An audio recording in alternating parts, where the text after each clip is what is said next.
The podcast, which you are about to listen to, is an account of the tragedy which befell a group of 3 library staff members, tasked with picking films for each other to view. It is all the more tragic that they were relatively young, but had they lived very, very long lives, they could not have expected, nor would they have wished, to listen to as much of the mad and macabre as they were to experience this day. For them, a day at the office became a nightmare. The events of this discussion were to lead to the discovery of one of the most bizarre podcasts in the annals of American history, the Real Opposites Podcast.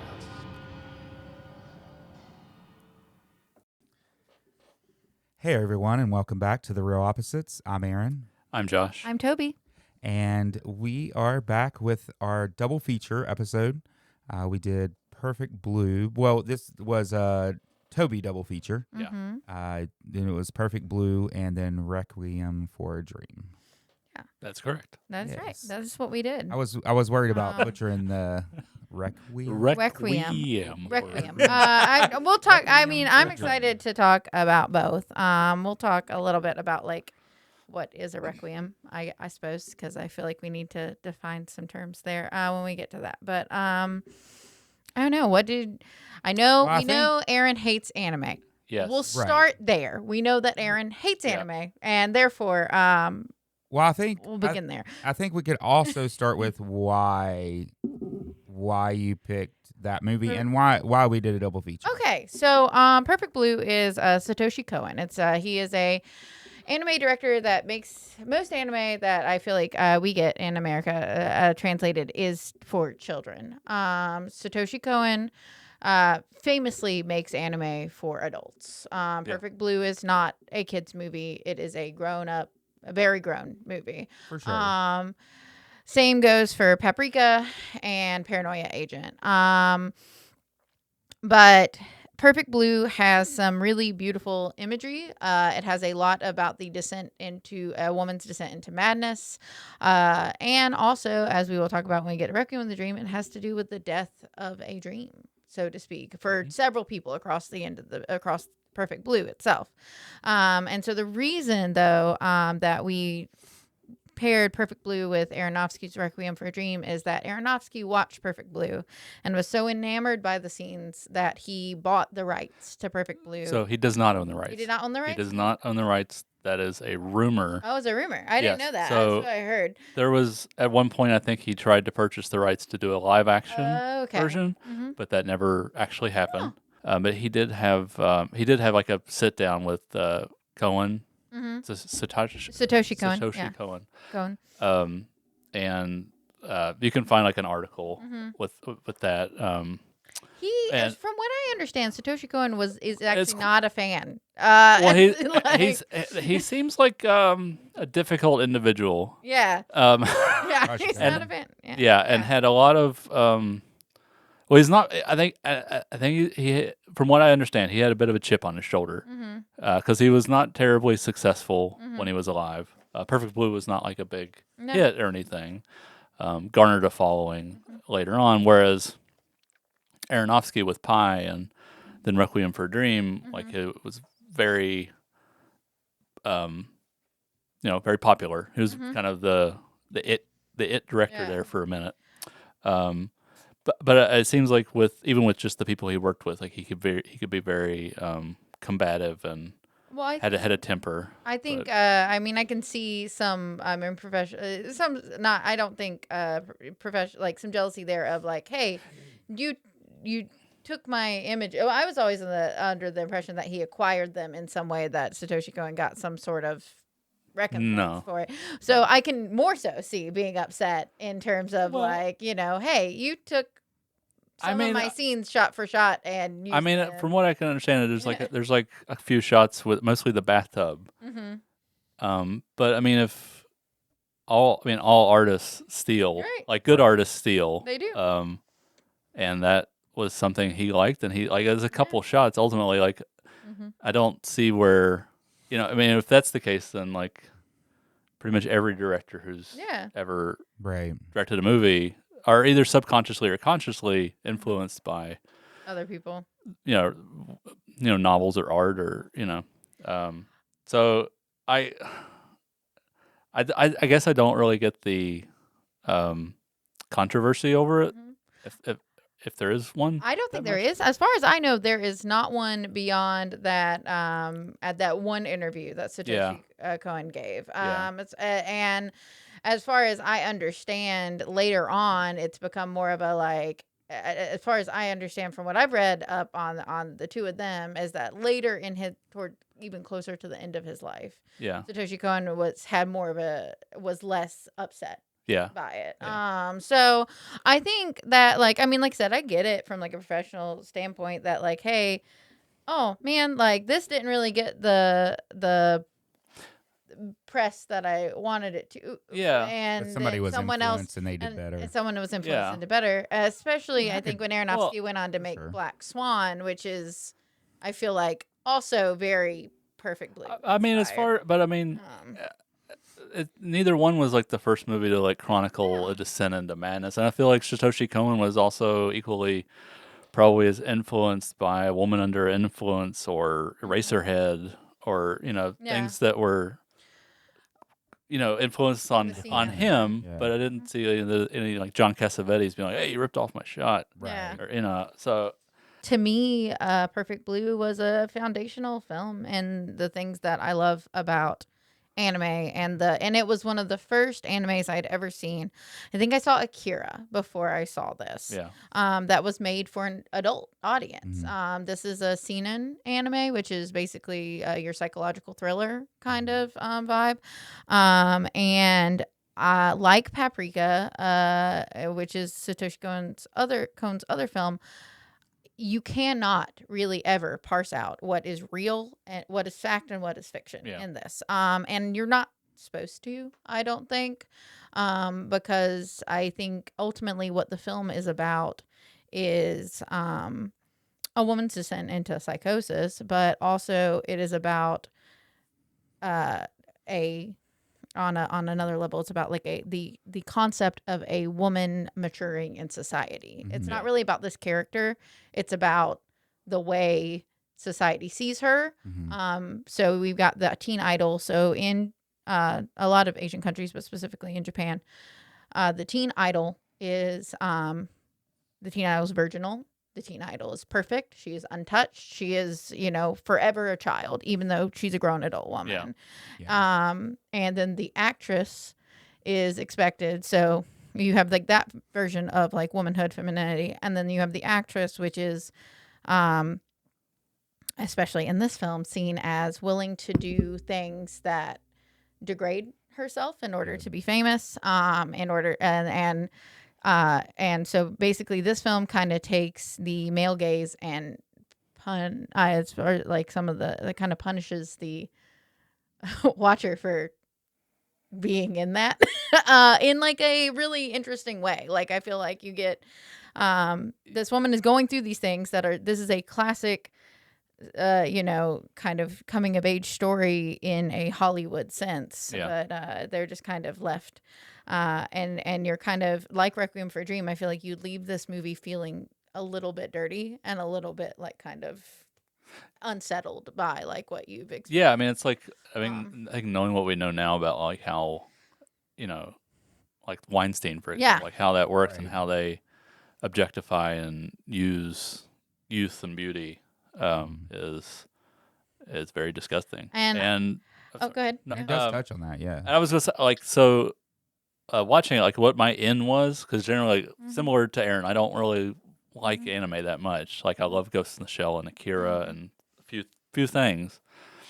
But my in was this really felt like an Italian giallo. Oh, it doesn't flinch. Like it No, really goes in on the gore and the like. No, I don't necessarily just mean on the gore. I just mean on the like Like themes? just the kind of dreamy imagery and like the tone. Like I could just easily see this if it was a live action being a giallo, and like you're not sure, she's losing her mind, and then Right. you have this like alternate versions of herself, almost like who's killing who and what's I mean, not a Giallo, but it has a like the original Suspiria kind of feel to it to me yeah, a little yeah. bit. Like, I mean, like has a very like Italian yeah, it has an kind Italian of feel to sensibility. it. I love that though about this movie. Like, I love how. I mean, a perfect blue being here's the go-to trivia that everyone knows, but every other podcast has said it. Why shouldn't we? Perfect blue being the title. The Japanese title is metamorphosis or total metamorphosis or perfect or total pervert are the like two meanings of the Japanese words that make up the title.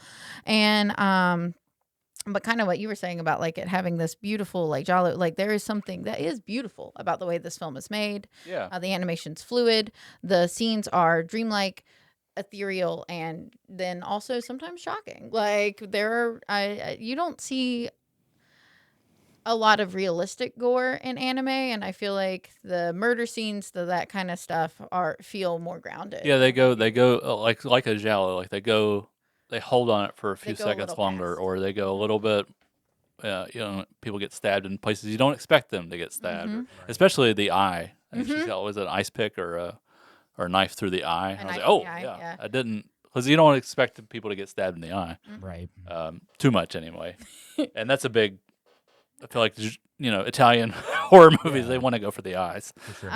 The reason that I picked this movie particularly for Aaron is that I know that you're a huge Selena fan, and there is there's a little bit of an overlap in For sure. the theme of the story and Selena, happened. in that it is her her handler, her manager, the person that she's supposed to be able to trust, Right. that is in some ways tormenting her and torturing her and like eventually tries to murder her. Right. And Except Yolanda was successful. yeah.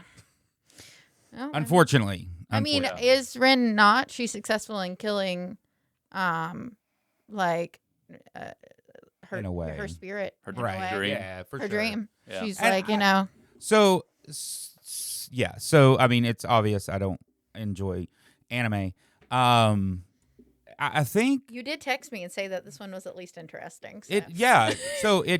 The storyline very interesting. The things like where we're talking about it seems Italian, like some of the themes and things that are going on and the way they go about it is interesting. I think for me, mostly one, I've never been a huge animated person. Oh, I think you're anyways. very animated.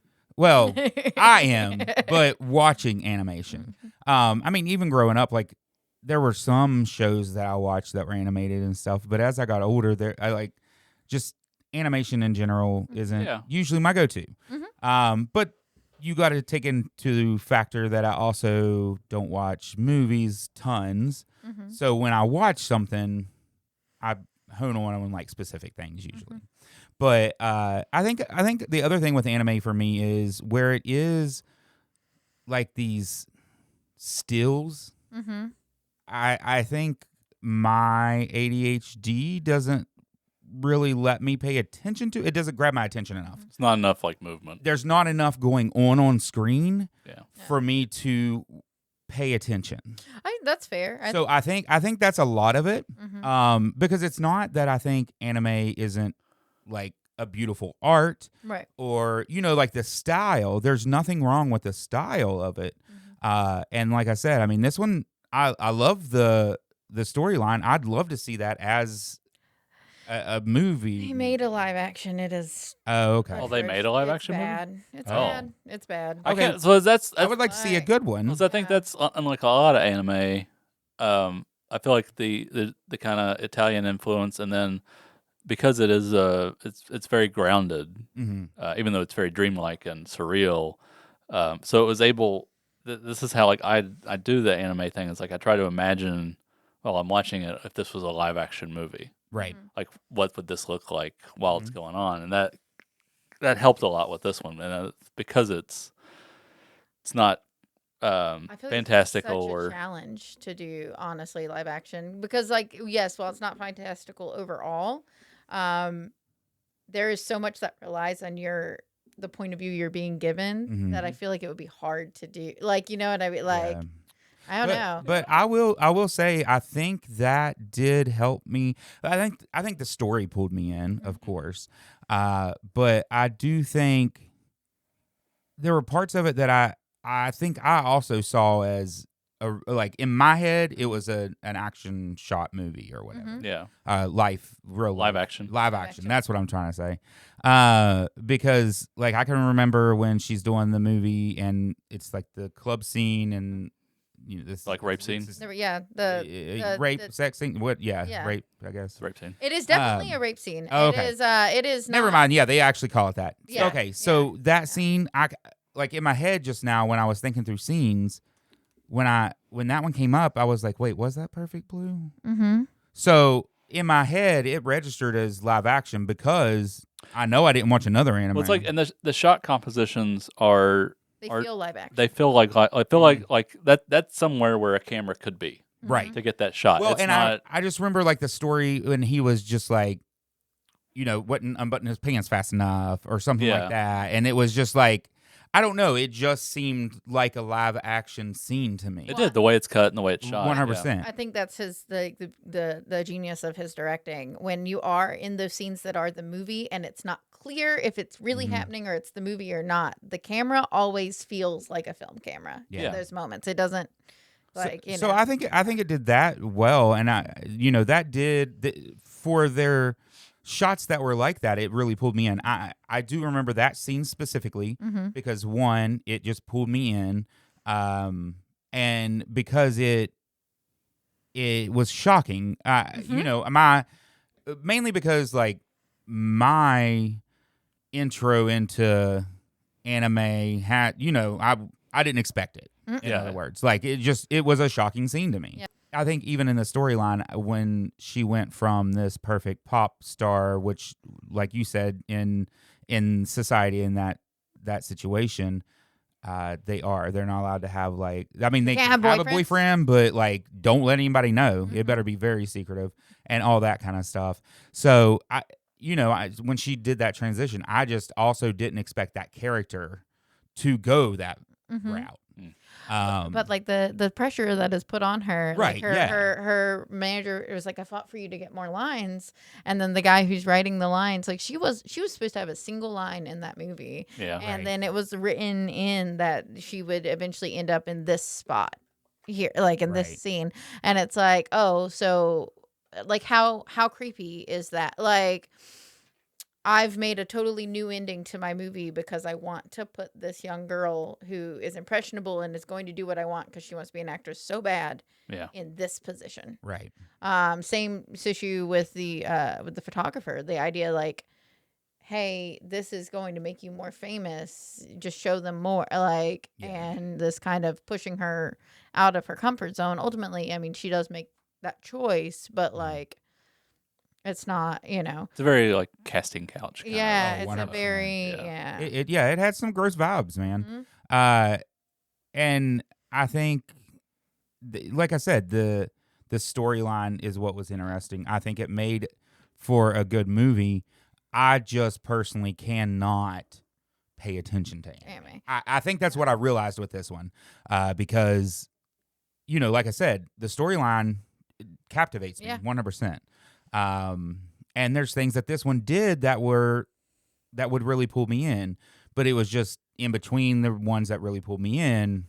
It was just so hard for me to keep my attention. I mean, I'm happy that some of it pulled you in. I'm happy that you were. Oh, I able was to at least I was get- surprised by how much I was able to pay attention to at least parts of it. Mhm. I mean, Yeah. I mean, it's a good movie. yeah. There's if you're Um, interested, there's a pretty good video essay I read called or watched called "Perfect Blue: No Good Roles for Women," which is kind of about. Which is one of the better takes on it because every other video essay I feel like is trying to really put in the box what is real, what is hallucination. Right. And Yeah, I don't saw that feel like online that, a lot. I don't feel like that's I possible. mean, ultimately, with these kind of movies, like that's not important. No, It's not. it's not. Because Yeah. and I think that's where these kind of like descent into madness movies, Mm-hmm. whether it's like this or Taxi Driver or something, like it's what you're feeling, and that's Right. what movies. That's what I was gonna say. You need the feeling. That's what movies are so great at. Movies are not great at a logical train of thought. No. They are trying to get an emotional reaction out of you, Right. And if they Yeah. don't, they and whether especially in something like that, like like as long as you're with the character and are able to follow what's or not follow what's happening inside their head, that's what matters. Yeah, and I think I mean this I guess I'm kind of going off topic a little bit, but not really. This is a movie podcast and I am talking about our podcast. In general, I think one of the things that I have learned through watching a lot of the things you make me watch and you make me watch and I make me watch is movies should elicit something from you, no matter what kind of movie it is, to really be a good movie. Right. Yeah. So like this one, like I said, it was able to help me understand why I don't like anime. Yeah. Yeah. Or not that I don't like it, I don't enjoy it. Yeah. Because I can't. Right. I just mentally can't enjoy it, Yeah. I think is the main thing. Then you have stuff like, I make us watch stuff like Tammy, and to me, hilarious. I love it. But if you look at it, you don't really elicit a lot of feelings in a movie like that. It's Now, there are feelings. There are here and there. feelings elicited. I don't Right. think they're intended. Not the kind feelings. you get. I feel like even But if I mean, you- like, I'm also somebody that, because of me not wanting to pay attention, Yeah. something like that I can just laugh at. Sometimes I enjoy that. Well, I mean, I think But that's, would I say, hey, I'm gonna make us watch Tammy? Or should I say, now would I say, hey, I'm going to make us watch Tammy, one of the greatest comedies of all time? No. Yo, hey. Did I try to? Progress. That's Did progress. I try That's to kind growth. of push it like it was back then? Yeah. Like, I mean, to be fair, I get that. Like, I mean, like I said, I understand it's not everyone's, but I also understand that there's this whole section of cinema that, like, if we don't touch it, then we miss things. And I feel like Yeah. this is an important film. Like, it's Well, that's- within the context of the Yeah. reality No. we live in now. Absolutely. Right. 100%. but- I mean, the storyline, everything. But also, like I said, I mean, Yeah. it was shocking to me. I didn't realize this kind of anime existed. Yeah. Oh yeah. Because mostly you see, like, Just think like Dragon Ball Z heroes stuff and like yeah, that. stuff like that. Yeah. So it was an interesting watch because of that and because the storyline was I good. mean, I will say that no one quite does it like Satoshi Kon does it. Like, in terms of, I mean, he Like the made adult ones. these, and all right, so he did Paprika, Perfect Blue, Tokyo Godfathers, Millennium Actress, and Paranoia Agent are his. And they are all pretty much geared to adults, and they all have some really hard themes like this. And Nana, it kind of hits like this one does. Akira is a great adult centered anime for the most part. Ghost in the Shell, I think deserves mention in the adult anime section of things, even though it is more of your typical action. Well, those are anime. Akira and especially Ghost in the Shell are very Western influenced. Western. And simultaneously influenced, like I was Cyberpunk. reading where, well, yeah, I mean, like The Matrix is heavily influenced by especially Ghost in the Shell, and there were sequences in Terminator 2 where they used, I think, like the nuclear explosion in Akira. They used that as kind of like a reference of what they wanted it to look like in T2, and simultaneously, the people, whoever was that made Ghost in the Shell was very influenced by Terminator. Yeah. And so there's that's what I mean. That's what I was saying. Like at the start, like art influences art. Like It it's does. all fluid. Right. It's not like, oh, I'm ripping off your shot. I mean, you could like if you're just blatantly ripping off like whole sequences.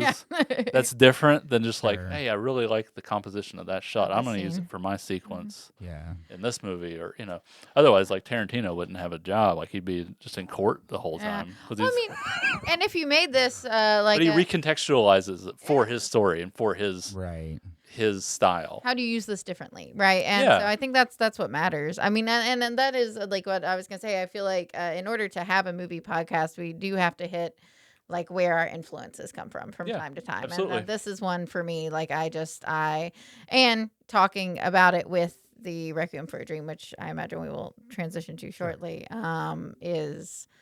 I think that's the right way to do this so that we can understand. Yeah, I mean, the they context of definitely it. share a lot of similarities. They do. And I think just touching on different art forms Mm-hmm. per se, everybody has their, if you go into a museum of art, Mm-hmm. there's different art styles, and you're probably drawn to a certain one. Yeah. I think movies are the same way. That's the same. Like for me, Mm-hmm. there's some art that's really complex that I like, Mm-hmm. but every once in a while, I might see an art that really just looks like somebody threw some paint at it, Yeah. and I love it. That's a Tammy. Yeah, that's a thing. Okay, it's real simple. Are you equating But I like enjoy Tammy it. to like Jackson Pollock or something? No, I'm more. He's more This on might be the like paint and sip. This might be like at an elementary art show. But now, I love Tammy. Yeah. Yeah, That's the thing. That's what I'm saying. Like, I can appreciate like there's different. a 5-year-old's painting. Yeah. Yes. I can That's appreciate That's that. how I see Tammy. Like I can't appreciate. I mean, I like the young, yeah, yeah, the yeah. the underdeveloped. Just I want to laugh type Mhm. thing. But that's what I'm saying, and that. But I think that's why. You're right. We have to touch on different kinds of movies Yeah. for sure. Because everything matters in some way or another. And like I said, I moving into Requiem for a Dream. I think that both these movies really share the idea of what is it that society puts on you, and how do you cope with that, and do you survive? Right. And the answer ultimately in both movies is not. You don't. You don't. Right. Like, A lot of it's times you you don't. just I don't. mean, like Mimi makes it. Like she lives. Yeah, I mean, like she- technically they all live in Requiem for Yeah. a Dream, but Mm. But what does that mean for? And these are both so bleak that like. Oh yeah, so- no. It's Requiem for a Dream. Let's get into that. I Yeah, let's guess. get But, into like that, yeah, right. that's like a once a decade watch Mhm. for me, and it's made such an impact when I first saw it on DVD, like whenever it came out, that it's like a Kubrick movie. Like it just sears images into your brain that I haven't like I've probably only watched the movie 3 or 4 times Yeah. in the last 26 years. Mm-hmm. But it's like it's one of those that's like I can just see it in my head. I can like watch the movie. There's some things I like. Yeah. Oh, I forgot about that or this, But Sure. generally, it's like it's just seared images into my brain. Mm-hmm. And it's like it's not an easy watch. Certainly as it gets towards the end. Mhm. But it's just pure bravado as far as filmmaking goes. Ellen Bernstein in this. Oh, yeah. Oh is man. is one of the all-time great performances, I think, and she said it was her favorite. And how heartbreaking, and how apropos for like the Perfect Blue correlation is that it's so we got like the perfect virginal like young woman and that perfect is with air quotes. Don't quote me on that. But and then we have like the actress, and then now we have in Aronofsky we have this older woman that is trying to regain what it is to be. Like you can tell that her driving force is, I just want to be beautiful and have someone see me. I want my again. youth. I want my youth back. I I want to I like wanna be seen. I want to be Yeah. on TV. I want to be seen. I want to be known. I want people to not because there comes a point in I mean, and I think in society in general, especially in like Hollywood society, where like women hit an age and they are discarded, right? Yeah. So like when we look at this, like she's above that age, and so even among her like circle of friends and all that kind of stuff, she is discarded. She doesn't have an identity, and she's desperately trying to cling to that, and I Well- think that makes her the most tragic character in this. Yeah, I mean, it's you it's know? how like there's just so many people that live their lives like that. And that's the thing Right. is like, even though it's very like it's a dreamlike film and very surreal to a certain extent sometimes, It's very real.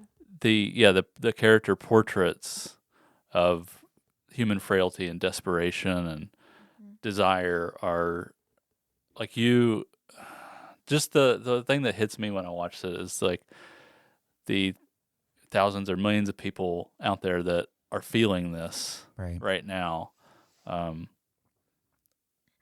Because I well, especially with her, like I see it, Mm-hmm. like, and I don't know, it's just, yeah, it just hits really hard. Yeah. Yeah. For me, this movie, I know that I need to revisit this movie when it's not something I have to watch. Mm-hmm. Because I'm pretty sure I loved this movie. Oh, good.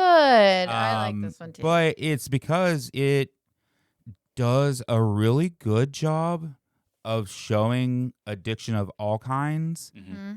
and the mental issues that come with different types of addictions. Mm-hmm. Um, And the things that lead people to that are Exactly. just very human things. and this movie just it does hit hard. It is very human. It is the woman is probably the hardest for me because the diet pills, I mean, that stuff used to be sold in Walmart. Mhm. Like Yeah, you could yeah. get Finn in Walmart at one Mhm. point. Yeah. I know.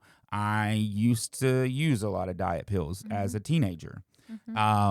Dieting and up and down is something I always dealt with growing up. So that to me was it hit hard. Yeah. Because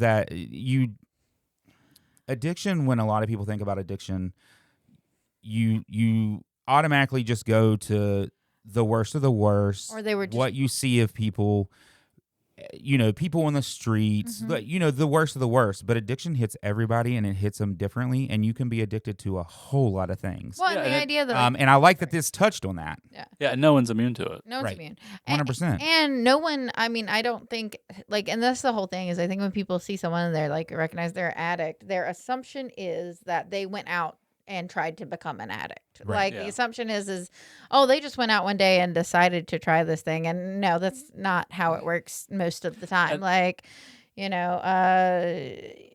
like with her character, with even Tyrone's character, like, what do you do? Like, how do you get out? Like, Yeah. Yeah. how do you make your Well, money and get out? That- Like, that's one of the most heartbreaking parts of the movie is seeing Leto. I forget his name. but Harry. Harry. Like once they at a certain points, like once they start selling the drugs, and they're like, okay, we're not gonna use. Right. Yeah. We're gonna. And then Tyrone's like, well, just one little. Just a Yeah. little bit. And it's and he's like he's really not wanting, like he really wants to do it right, Mhm. even though he's selling drugs to people like him. That, Mhm. but Yeah. there's still a desire that, like, and an acknowledgement that he's destroying his body, his life, Right. like he's wrecking it. But it's and that's what I like is that the movie is not judgmental. The movie Right. is just honest about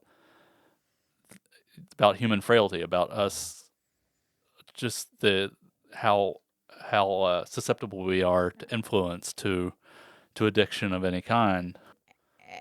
And like, where is your opportunity there when everyone is trying to reach the top? And I think we've seen the same thing here in Appalachia, where like people, fatalism, like what is there to do beyond Yeah, What you got right what then. you've got right here in front of you?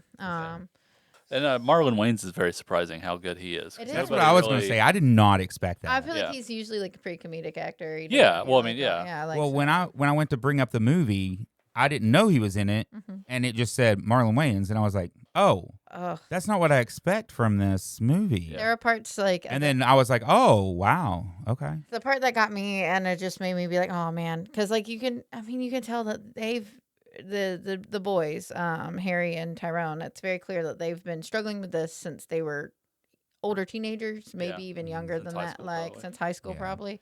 And like that moment where like he is the girl in the room or whatever, and he just spaces out and thinks about his mom, Oh yeah, and like yeah. I can't even like get through describing it, I don't think. And he's like, what if I don't make it? And she's like, you don't have to make anything, baby. And like, that is, That's all any of them really want. They Yeah. just want connection and love, Right. and they just keep trying to find it in these avenues, in these self-destructive avenues. Mhm. yeah. And like just from a filmmaking standpoint, the whole movie is really just like a tour de force. The Mhm. way it's Mhm. shot and beautiful. cut, and the way he uses split screens, which were Mhm. very uncommon at that point, and still Yeah. are.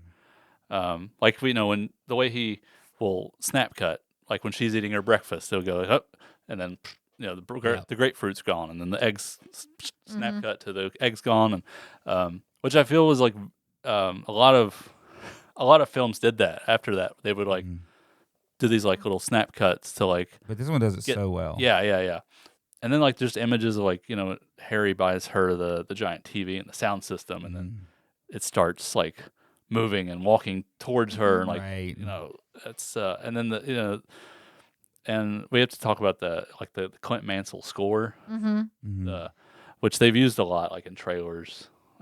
It's beautiful. In this It's movie. gorgeous. He's one Yeah. of my favorite composers. He did the music for The Fountain as well, Okay. and which is an Aronofsky movie. Mhm. But yeah, it's just the way it. He just has like this is only his second movie, and he has like a complete command of like Oh wow. Yeah. of the medium of how to use the visuals and music. Because I feel like you just strip all the dialogue out and still get everything, maybe even more so. Oh, 100%. Out of what he does. Yeah, out of what he's wanting to say Yeah. about the human condition in the movie, and yeah, those last 20, but the whole movie's like a musical movement, Mm-hmm.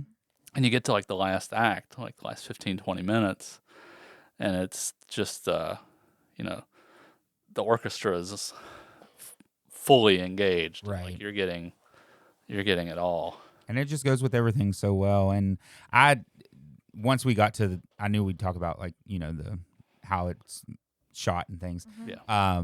That was the one thing I wanted to mention was those cuts. I absolutely love beautiful. that. It also like tells you so much, but in an interesting way. Mhm. Same as like when they go to do drugs or something like that. You have those little cuts of that. Yeah. Yeah. And it's just like making a line this or whatever they're doing. It's just a cut, and I loved that. And how he will put you in the point of view of the characters, like at specific moments, Mhm. like the camera is literally attached to the actor. Like when Right. Jennifer Connelly is leaving Keith David's apartment, I think for the first time, and you follow her. This one shot while she's walking through the hallway, and then in the elevator, and then down the elevator, and then she Yeah. pukes at the bottom of the stairs when she gets outside. And like I was just watching that again, and I was just like the quality of Connolly's performance in that moment, and the way that the boldness of having the camera literally on the actor Mhm. is it really just allows it to hit even harder and let you sit with what just happened to her, I mean, what and- she's given Right. up, the part of herself that she sold off Mhm. Mhm. for another hit. Right. It's man, the movie just knocks you over the head. Well, And and I I mean think that's time the and other time thing again. is it's like okay, like what I think it really gives you like what we were saying about it. It humanizes people in a way that Yeah. like addicts aren't generally humanized. It has like a God's eye, God's POV. It does, kind of. yeah, and it's empathetic, and it's and also that being able to like just point of view camera. I don't think was done quite as much. Like I mean, people do it now, more Yeah. often because it's easier to accomplish. But at that time, it wasn't. I feel like a lot of the techniques like he used, like they weren't new, but it was the way that he used them Mhm. that Right. really Good at You you using saw in the next several years people using those kind of shots over Right. and over again, and like the way he would cut certain sequences. Because I saw and went, oh, Like you can it do can be that, done. yeah. Yeah. And I think the way he uses the shots is part of what does elicit a lot of the feelings of you just being able to feel what they're going through. Yeah. It's not you, like you said, it's the point of view. It's not just watching this happen. You are feeling what they're feeling through this movie. And it's like he's like speeding up through the actual like hit Right. or the actual injecting. It's not what matters. Yeah, in the movie. it's and then time kind of slows down afterwards. It's how these things affect them. That's another Right. reason I did like the chops. It's not Yeah. like, hey, this is a movie about addicts. Let's watch them do it. Mhm. Yeah, Like, no, that's not what's important. that's in just this movie. exploitive. It's Yeah. just part of the movie, but Yeah. it's not. Well, I think movie. also like pairing it with these like very like there's the split screen. He often uses it to give you like these human moments along with those like Yeah. Right, it's, like, I exactly. mean, Yeah. like, like just the one where Harry and Marion are like talking and they're like face to face, and then it cuts to like Oh, just yeah. their hands and like move, and it's like that's I don't know how Aaron felt about that because that is very like Anime. Lovey dovey. no, it's Oh. a very lovey-dovey, very Oh, sexually charged scene. Yeah, but it's very sweet. But it's very sweet, right? And like, who hasn't, like, when they've loved someone, just sat there and like Yeah, you just stared at their hands Yeah. and like play, like, and like that kind of being able to like take that moment of like, hey, we just watched, these people do something that most people see as bad. Here's them being very human in the next moment. That's beautiful. Mhm. Like he did. 100%. Yeah. This is like, I mean, I think this one's hard to. Yeah, I don't watch. hate It's hard people. to talk about. Well, yeah, I hate this. I don't hate love and things Well, like I that. know. the It's just, societal like constructions that allow or exploit people Mm-hmm. down these avenues. Mhm. Yeah. Is also I think what the movie is like. I don't know. It's not like a message movie. I don't think, but it's. but it has so much of It a has a message. message though. Like it's got. I mean, it's. I mean, not- not in a like a saccharine kind of way. right. Yeah. That's what I Like, mean. it's- Like, it is not a message movie, but It's it just has. it's like I said. It's just like taking a more objective view. I think of what it's like. Mm-hmm. yeah. These To people are real. This happens. yeah, Mhm. this happens every day. This. People probably are feeling some sort of something of what's going on with these people in the movie. And Right. taking like an older woman and kind of putting her, because I do feel like she is if there's a main character, it is Sarah, like Yeah. the mom. Kind of putting her in the central role because people don't think about that. I don't think when someone pictures someone who is a addict, they do not picture They don't picture Their their grandmother. grandmother. Yeah. Right. Which, but- and I think that's another reason why the scene where he's talking to her about the uppers, I think that's another reason it hits is because you're realizing, okay, he's struggling with addiction himself, and then you have his mom who is struggling with a different type of addiction. She doesn't even realize it. She's just trying to lose weight, but it just really shows you that everybody is vulnerable. Well, Yeah. and addiction does have a genetic component to it Right. in terms Yeah. of, especially in terms of a lot of neurodivergence, a lot of Mhm. certain forms of depression are hereditary. Catalyst, yeah. They're Yeah. and so, and that is a catalyst to addiction for Right. a lot of people For sure. is seeking a solution to where Americans talk so little about. I mean, I think we're getting maybe better about it, but there's so little mental health care, and Mhm. even if you have health insurance, half the time that's not covered in it. There's Yeah. so little of that available in our country, like here, that people will have an issue and have no true, like have no, like, and not know that, hey, this is like a medical thing. Like I need to get actual help, not, Right. Yeah, I mean, there's whatever, definitely a impetus to demonize yeah. people with addiction, Mm-hmm. even though like everyone has some form of an addiction Right. to something. I had to go caffeine. It could be innocuous That's as what I was saying. baseball cards, or Right. like something, Yeah.